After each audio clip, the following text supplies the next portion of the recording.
Feel the legs pushing up on the set. I'm feeling it. Feel the high that you get from the line. If you feel it, raise your hell in the sky. You know what? X-Men 97 has proven to me it is top tier at its finest. Finest. There is not an animated show, I don't think, this year will top 97. I could be wrong, but right now it's killing it all cylinder. I've been enjoying this. I like this past episode, Bright Eyes. You know what I'm saying? Bright Eyes. Because we get to see a lot of stuff. So we get a lot of things happening in this episode. We get the I guess you could say the mastermind behind the whole Genosha attack. We get to see the guy who's pulling the string.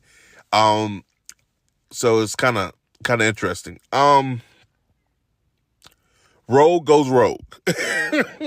Rogue is not playing around. After what happened at Genosha, she is not playing. She is hot and just livid.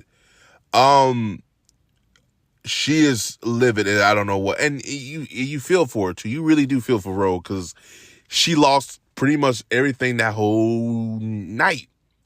But the one that hit her was Gambit. I think even though Magneto, let's say they decide to, I don't think they're going to do this, but let's say they decide to keep this timeline going and they do bring back Magneto and stuff like that. I don't think Rogue is going to go back to Magneto. I think Rogue is really going to be on a journey of her own just to figure things out because the way she ended with Gambit, that hurt her. That really did hurt because, which I think they gonna fix the timeline anyway because I just feel like they cannot do 97 without Gambit. Like literally, it just can't. I mean, I'll be shocked if they do, but I mean that I give what's his name, the creator, I was a creator, showrunner Benio, a lot of credit because I was shocked when he did it. So, but yeah, it's pretty much the fallout from that. We get to see some cameos from some Marvel characters. Thunderbolt Ross. And I like how Ross was like, I thought you were the good guy. Oh, we were good before what you did in Genosha. And he looking like this. A lot of people don't remember this, but when X-Men came out, X-Men was like the centerpiece of the Marvel universe.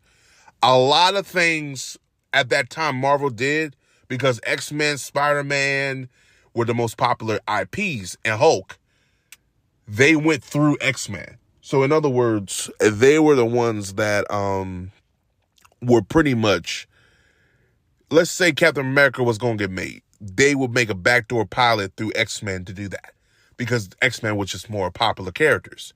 They were just hands down more popular.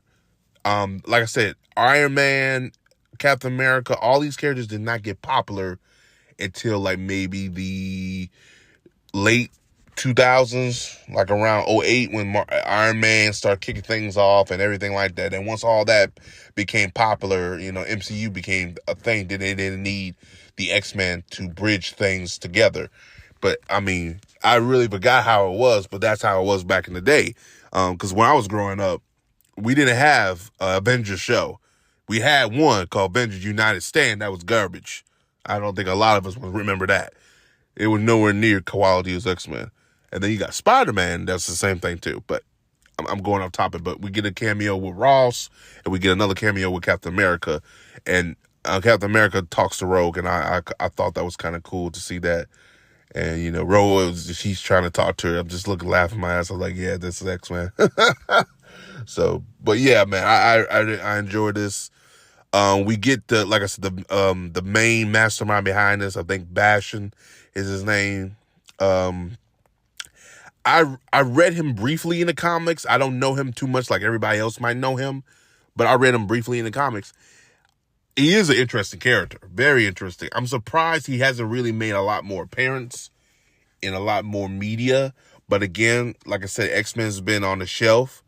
And then the movies kind of didn't really dive into a lot of certain things they did. So I guess it's one of those things where you kind of look at it like, well, it is what it is type of thing. So, But yeah, you know how things go with that.